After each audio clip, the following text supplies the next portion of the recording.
বল প্রয়োগ করতে গেলেও অত্যন্ত একেবারে প্রপোর্শনেট যেন হয় এবং যত কম বল প্রয়োগের মাধ্যমে কাজগুলো করা যায় ততই ভালো। ইনেট টু সিভিল পাওয়ারের কাজে, দেশের শান্তি শৃঙ্খলা রক্ষার কাজে আমরা ব্যস্ত। ডিপ্লয়মেন্ট থাকার সময় এই উচ্ছৃঙ্খল কাজগুলো করা যাবে না, এদিকে আমাদের নজর রাখতে হবে। এই জন্য আমি অফিসে ব্যস্ত ছিলাম, তারপরেও আসতে পেরেছি, এই জন্য আমি খুব আনন্দিত। আমি দুঃখিত যে আমি একটু দেরি করে ফেলেছি, এখন একটু সময় চলে গেছে, আমার আসতে দেরি হয়েছে। আমি আশা করব যে ভবিষ্যতেও এই যে দক্ষতা, ফায়ারিংয়ের দক্ষতা, এটাকে বজায় রাখতে হবে। এর জন্য ইউনিটের অধিনায়কের একটা বড় দায়িত্ব আছে, তার ইউনিটের সদস্যদের এই ফায়ারিংয়ে পারদর্শিতা অর্জন করার জন্য। এই জন্য প্রতিনিয়ত এই ফায়ারিং জারি রাখতে হবে এবং নিজে যে অধিনায়ক যদি নিজে যান ফায়ারিং রেঞ্জে এবং ফায়ার করেন সৈনিকদের সাথে, তাহলে সৈনিকরাও অনুপ্রাণিত হবে এবং সবাই এই ফায়ারিংয়ের দক্ষতা অর্জনে উৎসাহী হবে। আশা করব তারাও এই ফায়ারিংয়ের জন্য ইন্টারেস্ট নেবে এবং সৈনিকদের সাথে ফায়ার করবে। ইনশাআল্লাহ এভাবে একটা ইউনিটের ফায়ারিং দক্ষতা বৃদ্ধি পাবে। আমি মনে করি যে শারীরিক দক্ষতা এবং এই ফায়ারিং দক্ষতা, এই দুই দক্ষতা যদি থাকে একজন সৈনিকের মাঝে, তাহলে সৈনিকের ৭৫% আমি মনে করি যে তারা ট্রেন্ড। বাকি হচ্ছে কিছু ড্রিল, কিছু ব্যাটল ড্রিল, ব্যাটল প্রসিডিউর, কিছু যুদ্ধের টেকনিক শেখা, ফিল্ডক্রাফট, এগুলো। তো এই জন্য আমরা এই ফায়ারিংয়ের উপর এত গুরুত্ব আরোপ করে থাকি। তো আমি অত্যন্ত আনন্দিত যে এবার আমি দেখলাম যে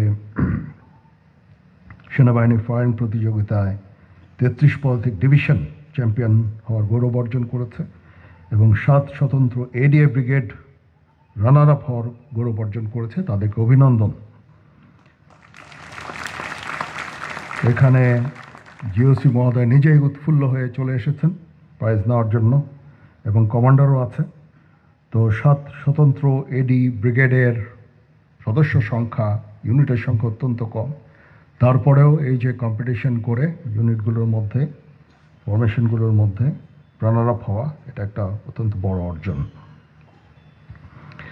ব্যক্তিগত শ্রেষ্ঠ ফায়ারার হিসাবে সৈনিক মোহাম্মদ রাজু সরকার এবং দ্বিতীয় শ্রেষ্ঠ ফায়ারার সৈনিক ওসিইউ মোহাম্মদ জুবায়ের আলী এবং শ্রেষ্ঠ মহিলা ফায়ার লেফটেন্যান্ট সামিয়া রহমান 55 পদাতিক ডিভিশন এবং সেই সাথে সেনাবাহিনীর শ্রেষ্ঠ ফায়ারার ইনসিগনে বিজয়ী সকলকে আমি আন্তরিক অভিনন্দন জানাচ্ছি। আমি আশা করব যে তারা তাদের এই ব্যক্তিগত স্কিল এটা সবসময় বজায় রাখবে এবং এই স্কিল খালি বজায় রাখলেই হবে না, এটা অন্যান্য সৈনিক যারা আছে, অন্যান্য জুনিয়র সৈনিক, তাদেরকে এই স্কিলটা ট্রান্সফার করতে হবে, তাদেরকে শেখানোর কাজে সময় ব্যয় করতে হবে, তাহলে এই স্কিল ট্রান্সফার হবে। এবং এই স্কিলস ট্রান্সফারের জন্যই আজকে আমরা দেখতে পাচ্ছি যে আজ থেকে 20-30 বছর আগে যারা এরকম দক্ষ ফায়ারার ছিলেন তারা চলে গেছেন চাকরি থেকে, কিন্তু আমাদের এই যে সিলসিলা, এই যে কন্টিনিউয়েশন, এটা চলছে। এর অর্থ হচ্ছে যে আমরা সুন্দরভাবে এই স্কিল ট্রান্সফার করে করে করে করে এখনও আমরা এই দক্ষতা অর্জন করে চলেছি এবং দক্ষতা আছে সেনাবাহিনীর। আমরা সিএস ট্রফি ফায়ারিং 2024-এ মাইনর ইউনিটের মধ্যে অ্যাডক 47 মোটর রেজিমেন্ট আর্টিলারি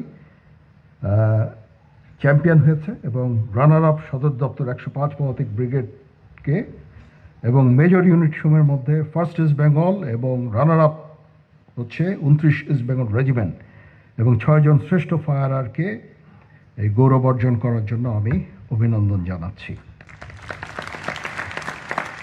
সুতরাং well done 47 motor regiment artillery এবং 105 পদাতিক ব্রিগেড এবং ফার্স্ট ইস্ট বেঙ্গল এবং 29 ইস্ট বেঙ্গল মাইনর ইউনিট এবং মেজর ইউনিটের মধ্যে তারা সিএস ট্রফি ফায়ারিংয়ে চ্যাম্পিয়ন হয়েছে।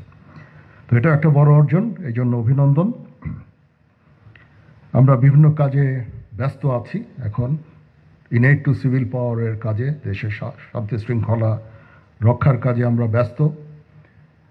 দেশ ও জাতির জন্য এই কাজটা আমরা খুব তাড়াতাড়ি এই কাজটা শেষ করে সেনানিবাসে ফেরত আসতে পারবো, কিন্তু কাজটা দীর্ঘায়িত হচ্ছে। আমি জানি যে আমরা বহুদিন ধরে এই কাজটা করে যাচ্ছি, তো ধৈর্য রাখতে হবে এবং প্রফেশনালিজমের মাধ্যমে, পেশাদারিত্বের মাধ্যমে কাজটা সম্পন্ন করতে হবে। দেশ এবং জাতি তোমাদের এই এই সার্ভিসটা তাদের জন্য অত্যন্ত গুরুত্বপূর্ণ। সুতরাং দেশ এবং জাতির জন্য আমাদের কাজ করে যেতে হবে।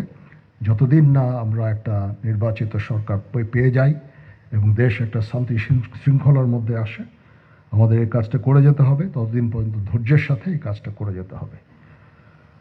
ডিপ্লয়মেন্ট থাকার সময় এই উচ্ছৃঙ্খল কাজগুলো করা যাবে না, এদিকে আমাদের নজর রাখতে হবে কোনো ধরনের উচ্ছৃঙ্খল কাজ যেন না হয়। বল প্রয়োগ করা যাবে না। মাঝে মাঝে এই কাজগুলো করতে যেয়ে কিছু বল প্রয়োগ হয়ে যায়, সেগুলো যথাসম্ভব বল প্রয়োগ করতে গেলেও অত্যন্ত একেবারে প্রপোর্শনেট যেন হয় এবং যত কম বল প্রয়োগের মাধ্যমে কাজগুলো করা যায় ততই ভালো। ইনশাআল্লাহ আমরা যদি সবাই একসাথে কাজ করি, আমরা একটা দেশের শান্তি শৃঙ্খলা ফিরিয়ে আনতে পারবো এবং একটা সুন্দর ভালো দেশ পাবো ইনশাআল্লাহ।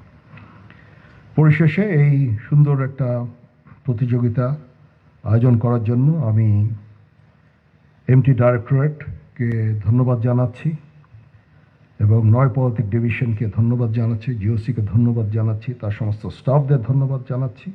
তারা সুন্দরভাবে এটা অর্গানাইজ করেছে এবং আমরা সবাই অত্যন্ত আনন্দিত। এই ফায়ারিং কম্পিটিশন, ফায়ারিংয়ের ইন্টারেস্ট নিতে হবে। তো আমি অনেকদিন পরে ফায়ারিং রেঞ্জে এসেছি, তো আজকে আমি একটু ফায়ারিং করব। তো অনেকদিন পরে ফায়ারিং করতে যাচ্ছি, এই জন্য